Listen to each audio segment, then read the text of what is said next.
하나님의 사랑이 심령에 충만하시기 바라겠습니다. 오늘 말씀은 에베소서 3장 1절에서 7절 말씀입니다. 이러므로 그리스도 예수의 일로 너희 이방인을 위하여 갇힌 자 된 나 바울이 말하거니와 너희를 위하여 내게 주신 하나님의 그 은혜의 경륜을 너희가 들었을 터이라. 곧 계시로 내게 비밀을 알게 하신 것은 내가 먼저 간단히 기록함과 같으니 그것을 읽으면 내가 그리스도의 비밀을 깨달은 것을 너희가 알 수 있으리라.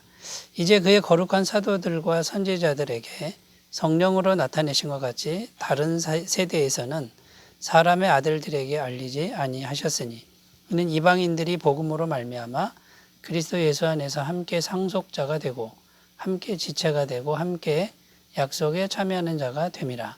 이 복음을 위하여 그의 능력이 역사하시는 대로 내게 주신 하나님의 은혜의 선물을 따라 내가 일꾼이 되었노라.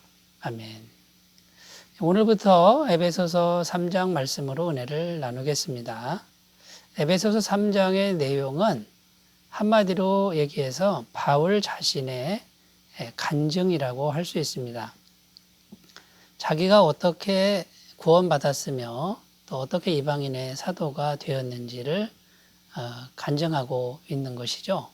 그 개인적인 얘기를 여기에 첨가하고 있는 겁니다. 이런 개인적인 간증을 하는 이유가 뭐냐면 에베소서 2장의 내용에 대해서 부연 설명하는 겁니다. 그 에베소서 2장의 내용이 뭐였습니까? 유대인이나 이방인이나 차별이 없이 오직 그리스도의 피로 죄사함 받고 그리스도를 믿는 믿음으로만 구원을 받은 것이죠. 율법을 지키고 안 지키고 이건 상관이 없다라는 겁니다. 할례를 받았든 안 받았든 상관없이 이제 그걸로는 구원을 못 받는 것이고 오직 그리스도를 믿으면 그리스도의 완벽한 의를 그냥 선물로서 덧입는 것이죠. 유대인도 똑같고 이방인도 똑같다라는 그런 내용이었습니다. 그래서 지금 바울이 3장에서 이런 내용을 부연 설명하는데 이제 무슨 내용이냐면 하나님의 뜻은 유대인만 구원하는 것이 아니고 이방인도 구원하는 것이 하나님의 뜻이다. 이것을 깨달았다는 것이고요. 성경을 통해서 깨달았다는 것이고 또 유대인도 이방인도 똑같이 구원의 길은 똑같은데 예수님만 믿으면 구원을 받는 것인데 이것을 깨닫고 나서 그리고 사명을 발견했다는 겁니다. 이방인을 구원하는 그 일에 자신이 이방인의 사도로 택함 받아서 쓰임 받게 되었다라는 것을 지금 간증하고 있는 겁니다. 자, 여기서도 지금 바울이 무슨 얘기를 하는 겁니까? 에베소 교회의 교인들을 향해서 유대인이나 이방인이나 서로 차별하지 말고 갈등하지 말아라.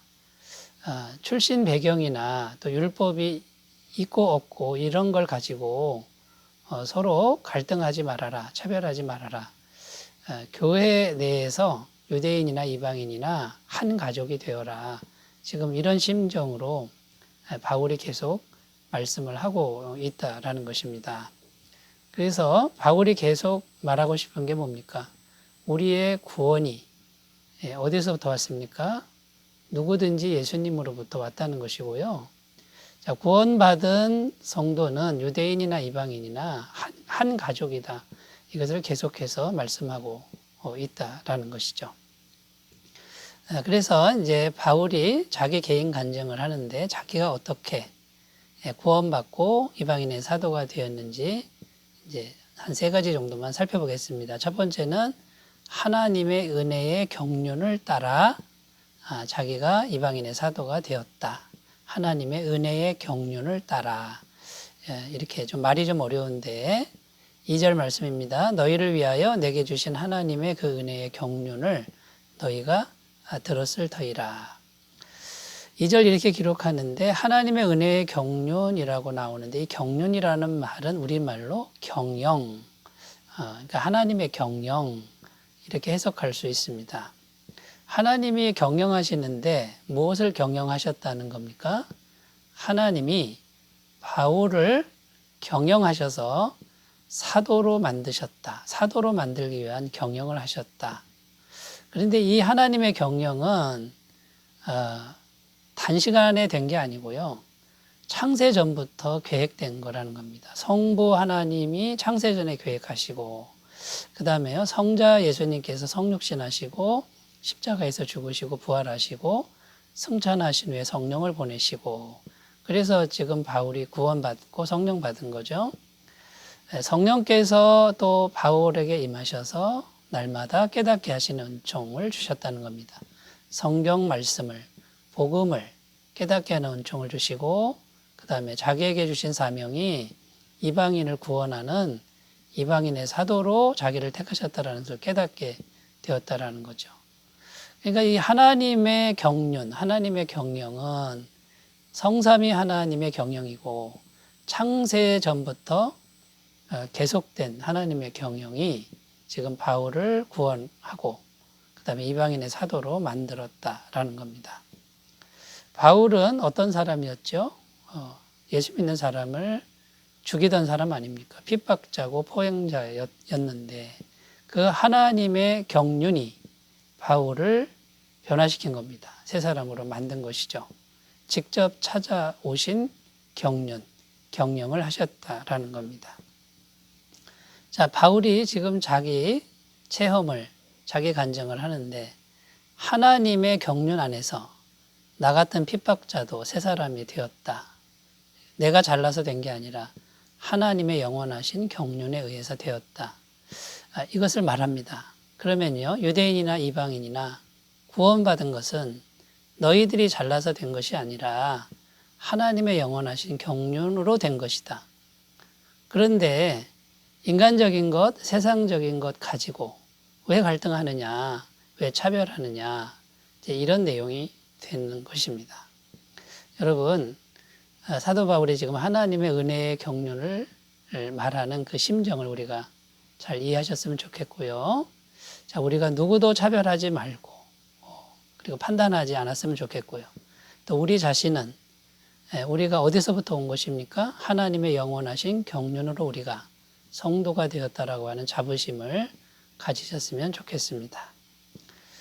자, 두 번째로 갑니다. 첫 번째, 하나님 은혜의 경륜에 따라 이방인의 사도가 되었다라는 거고요. 두 번째는 계시로 그리스도의 비밀을 알게 하심으로 이방인의 사도가 되었다. 이것을 말합니다.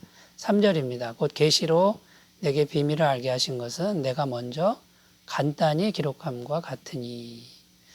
자, 바울이 지금 복음의 비밀을 알게 된 것이 계시로 되었다.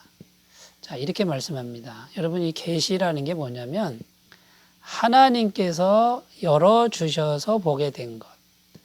그러니까 하나님만이 열어주셔야만 볼 수 있는 것. 이게 계시입니다. 사람의 어떤 능력, 지적인 능력이나 통찰력, 이것으로는 볼 수 없는 것. 그것이 계시입니다. 바울이 어떤 사람이냐면요, 굉장히 똑똑한 사람입니다. 공부 많이 했고요. 당대의 최고의 석학이었습니다. 그런데 복음을 깨닫게 된 것이 자기 지식이나 자기 능력으로 됐다라고 단 한 번도 말한 적이 없습니다. 이것은 하나님의 계시로, 영적인 계시로만 되었다.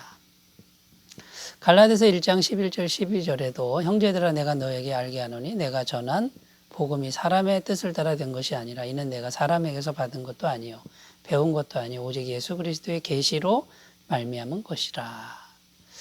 자, 이렇게 고백하고요. 그러니까 계시로 됐다 이 말은 자기 능력으로 된 게 아니라 하나님의 은혜로, 구체적으로는 성령님께서 알게 하셨다라는 겁니다. 고린도전서 2장 12절 우리가 세상의 영을 받지 아니하고 오직 하나님으로부터 온 영을 받았으니 이는 우리로 하여금 하나님께서 우리에게 은혜로 주신 것들을 알게 하려 하심이라. 자, 그래서 이게 바울이 성령님으로만 알게 된, 계시로만 알게 된 비밀이 복음이고 또 이방인의 사도라는 것을 깨달았다라는 겁니다. 자, 지금 바울이 또 왜 이런 얘기를 하는 겁니까? 유대인이나 이방인이나 구원받은 것이 계시로 된 것이지 너희가 잘나서 된 것이냐, 너희의 지적인 능력으로 알게 된 것이냐, 아니라는 겁니다. 그런데 왜 차별하고 왜 갈등하느냐. 이제 이런 것이죠. 그러므로 여러분, 우리가 구원받은 것도 계시의 은혜로 된 거고요. 어느 날 깨닫게 된 거죠.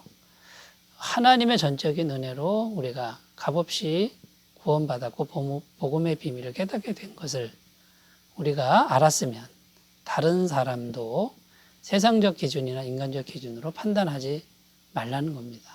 이런 은혜가 있으셨으면 좋겠습니다. 자, 세 번째입니다. 세 번째, 바울의 간증. 세 번째, 하나님의 능력이 역사하심을 통해서 이방인의 사도가 되었다. 하나님의 능력을 말씀하고 있습니다. 7절입니다. 이 복음을 위하여 그의 능력이 역사하는 대로 내게 주신 하나님의 은혜의 선물을 따라 내가 일꾼이 되었노라. 자, 바울이 일꾼이 됐다 그러는데 이방인의 사도가 된 것이죠. 바울이 이방인의 사도라 그래서, 자, 사도라 하는 말이 참 높은 말이죠. 대단한 존재이기 때문에, 바울이 대단한 존재이기 때문에 사도가 된 겁니까? 그렇지 않다라는 겁니다. 바울은 지금 은혜의 선물이다 이렇게 표현합니다. 자, 하나님의 능력이 역사해서 자기를 변화시켰는데 그 능력이 또한 이방인의 사도로 이방인을 구원하는 일까지 맡기는 그런 은혜의 선물을 주셨다. 이렇게 지금 고백하고 있는 것입니다. 그러니까 지금 자기가 이방인의 사도가 된 것이 자기가 잘나서 또 뭔가 자기가 실력이 있어서 하나님이 그렇게 삼으신 게 아니고 하나님의 능력이 그렇게 만들었다. 지금 이렇게 고백하고 있는 것이죠. 여러분, 사람이 어떤 존재입니까? 사람이라고 하는 것은 성경에 정말 심히 부패하고 거짓된 존재라고 말합니다. 예레미야 17장 9절에 보면 만물보다 거짓되고 심히 부패한 것은 사람의 마음이라 누가 능히 알리오마는, 부패한 것조차도 알지 못하는 그런 존재가 사람인데 사람에게서 무슨 선한 것이 나오겠습니까? 오직 하나님의 신적인 능력이 바울에게 임하여서 바울을 변화시키고 바울을 이방인의 사도로 일꾼으로 만들어 놓으셨다라는 겁니다. 여러분, 바울이 왜 능력을 말하는 것일까요? 유대인이나 이방인이나 하나님의 능력이 아니면 새롭게 변화될 수 있는 사람이 없습니다. 자, 그렇다면 우리가 구원받은 것, 유대인이든 이방인이든 구원받은 것은 우리에게 조건이 있는 것이 아니라 하나님의 능력에 있다라는 겁니다. 이걸 은혜로 받았다는 거죠. 그러니까 교회 내에서 갈등하지 말고 서로 하나가 되어서 아름다운 교회 공동체를 이루라고 지금 말씀하고 있는 것입니다. 사도 바울이 자기 얘기를 하면서 자기 간증을 하면서 하나님의 은혜를 계속 말씀하고 있습니다. 이 은혜 속에서 부요하시고 강건하시기 바라겠습니다. 기도합니다. 하나님 아버지, 사도 바울은 자신이 변화되고 일꾼된 것을 간증합니다. 전적으로 하나님의 은혜입니다. 자랑할 것이 없습니다. 우리에게도 이런 믿음을 주시옵소서. 예수님의 이름으로 기도드립니다. 아멘. 주님의 은혜 충만하시기 바라겠습니다. 감사합니다.